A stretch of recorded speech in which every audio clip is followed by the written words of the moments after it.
Right now in Wellington, teachers are protesting against proposed class size increases.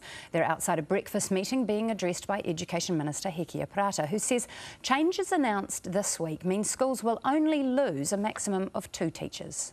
We now have made a commitment that they will be protected against it being any greater than 2. I think this will be great news for the vast majority of schools and parents. But teachers are still not happy, saying 6 and 7-year-olds will be worst affected. Perry Rush, principal at Island Bay School, is with us now. You're a principal of years 1 to 6, but you say you're still going to be seriously affected as well.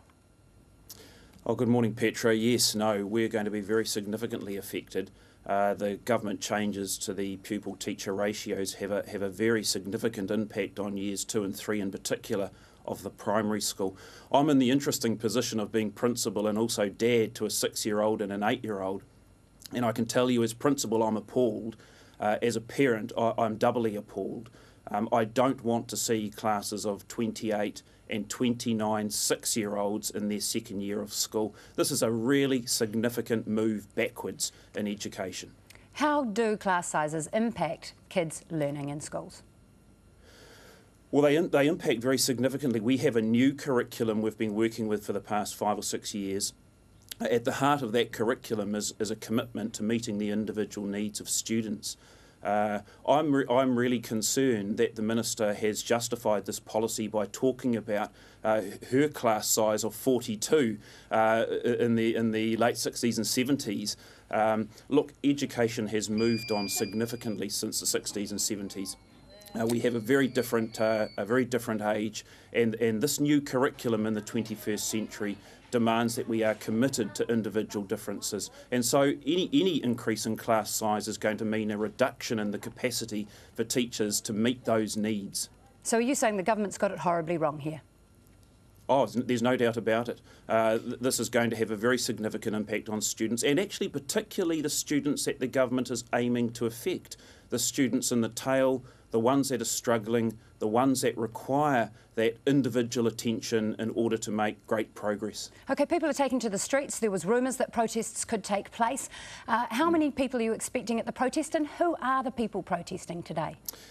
Well, I understand the Minister of Education is attending a meeting in Porirua this morning. There's a very significant group of teachers and parents heading out to that meeting. They are aiming to pass a letter to her to make the point about their concern regarding class sizes. I think we're very hopeful we can get well over 100 there this morning, knowing that this call just went out late yesterday. And actually I think a lot of those folk will be parents who are really angry about this policy. Can I ask you, as a principal, are teachers appeased at all by Hekia Parata saying yesterday that it would be limited to 2 cuts, 2 teachers per school? Look, I think it's embarrassing for the government that they've had to scramble about at the last minute. Clearly they didn't work the numbers on this policy. It appears to have been written on the back of a Weet-Bix packet on the way into a cabinet meeting. You know, that's hugely inappropriate. These are the lives of our youngsters that we're talking about. No, not for a minute. I think teachers are angry. I know parents are angry because I've had conversations at the school gate yesterday, and this isn't the end of what I think is going to be a burgeoning issue. Can I ask you, do you think that education as a sector should be immune from the belt tightening that the government is calling for across the board to get us back into surplus?